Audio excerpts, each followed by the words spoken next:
What's up guys, your boy Wale Adesimoye here, an IFBB pro and a 5-time muscle model world champion. Welcome to my YouTube channel. Whilst training with Ulysses over in Dubai, I picked up an injury that I didn't realise I sustained at the time. Basically, it was a rotator cuff injury where I had a slap tear on my bicep tendon and a rotator cuff tear at the same time. So it was 2 injuries at the same time that I thought that I picked up whilst training with Ulysses. In today's videos, I'm going to take you through my routine, my warm-up routine that I'm doing. Basically, it's been almost 7 weeks post-op now, and this is the warm-up routine that I do every single workout, even on a leg day.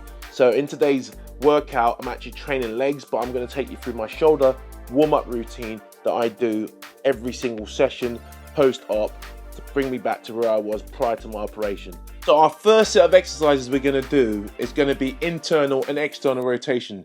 These are 2 different exercises, but I'm going to combine them together and show you how you can do them combined as one exercise. So I would normally do 10 reps on each side of internal rotation, and then I'll move on to 10 reps on each side of external rotation.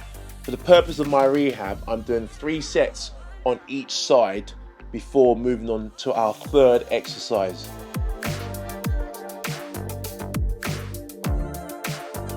So our 3rd exercise is going to be cable single arm rear delt flies. This is a great exercise to get the activation of your rear delts, especially those rhomboid muscles that are deep and they're underactivated in your rear delts, because your rear delts, what tends to happen is the bigger muscle fibers tend to take over the movement, and their rhomboids are sitting, they're the smaller muscles that get bullied out by the rear delts. So you really want to keep your shoulders up in the right position, and imagine you're just moving your arms back in line with your body.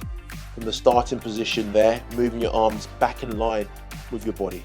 And for this particular exercise, again, for the purpose of my rehab, I'm doing 3 sets on 3 sets of 10 to 12 reps on each side.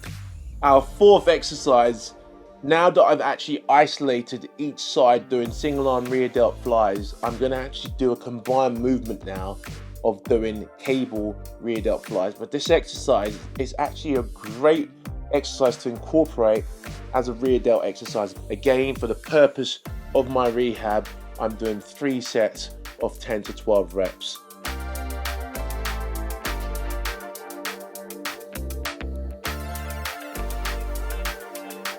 So our 5th exercise that I'll be doing to demonstrate to you guys is called a wall slide. I was actually struggling to do this exercise, so instead I just lied on my back on the mat and just kind of warming up that shoulder joint, making sure I'm reaching above in a more of a sort of laying on my back position, and it really helps to kind of mobilize those shoulder joints to get it ready for the exercise. Again, this exercise I'll be doing 3 sets of 10 to 12 reps.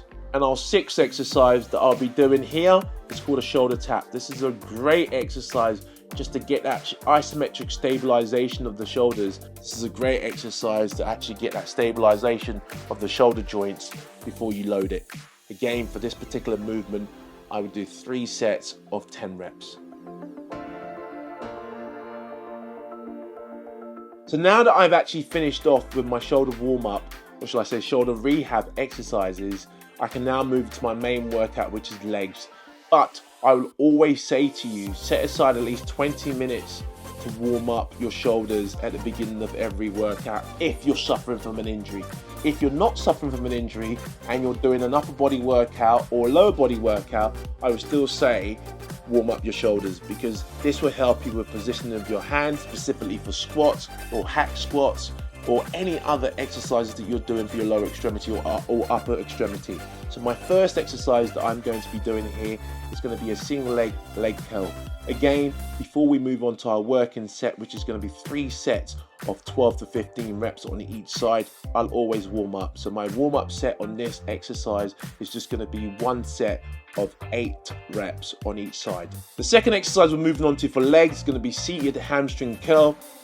This is one of my favorite exercises because if you really want to develop your hamstrings, this is probably one of the best exercises that you can do alongside single leg hamstring curl. So again, 3 working sets of 12 to 15 reps on this. The most important is as you work through the weights that you're actually utilizing, you want to make sure that you're going through a full range of movement and proper time under tension. What does that mean? You don't want to rush through the movement. That sort of eccentric loading of the muscle fiber as you come back up towards that starting position. Take your time as you come back up and really try and pull that toe towards you, making sure you're activating your hamstrings and you're really feeling in that posterior chain. Our third exercise that we're moving on to for legs is going to be adductors. This is a great exercise. I used to call this machine the yes-no machine, if you know what I mean. It's one exercise that I used to avoid doing because I thought it was for females only, but no, it's not for females. If you want that illusion of a bigger quads, this is an exercise that I would definitely say you need to include into your routine. I would say you want to be aiming for 3 working sets of 12 to 20 reps. Really focus on a full range of movement and a full contraction as you come back in. Again, as you're lowering the weight back to that starting position, don't let the weight just take control. Control the movement throughout. Now that we've gone through 3 exercises, we're going to go to our first RDLs, which is dumbbell RDLs. For me, this is a great exercise because now we have actually worked the hamstrings, isolating the hamstring individually by doing single-legged hamstring curl, isolate the hamstring by doing seated hamstring curl, work the adductors, the inner thigh area, by activating those adductors by doing 3 sets of 12 to 20 reps. Now we're moving on to dumbbell RDLs. Dumbbell RDLs is probably one of my favorite exercises because you don't get to go as heavy as you would normally go on a barbell. So a dumbbell, I would normally do 1 warm-up set of, again, 10 reps and 2 working sets of 12 reps. So our 5th exercise is probably one of my favorites. Do you love or hate walking lunges? For me, I absolutely love it. Depending on what you want to do, you can either use a bar or dumbbells. I really enjoy using dumbbells because I can really focus on holding those dumbbells and loading the load on my actual lower extremity, you know. So what I want you guys to focus on is actually doing proper range of movement. What do I mean by that? You want to make sure that you're getting a full stretch of the glutes and really trying to push that back knee towards the ground and making sure that front knee is not tracking over your front toe. Yeah, it's very important that you do that. Again, for this particular exercise, I'm going to do 1 warm-up set and 2 working sets of 12 reps on each side, so 24 reps in total.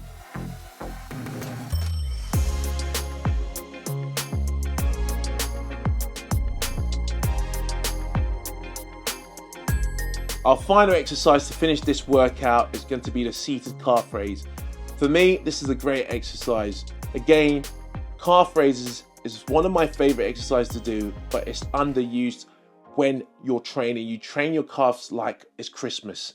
You want to train it properly. You want to make sure you're incorporating your calves even into posterior chain day, like a back day. So again, I tend to do seated calf raises 3 times a week in my workout. So what I would tend to do is I will make sure that I'm getting a full stretch at the bottom range of this particular exercise and coming up to that full range of movement and aim to do 12 to 20 reps, 3 sets. Really making sure that I'm actually controlling the weight on the way down and focusing on the actual movement and the time under tension, not making sure that I'm not rushing through the movement. I hope you find today's video useful. Again, coming back from a shoulder injury, it was very important for me to actually do my shoulder rehab exercise even on a leg day. You must make sure you follow the protocol if you're coming back from a shoulder surgery or shoulder injury. Remember guys, your best is still yet to come. And if you love more videos like this, make sure you hit that follow button.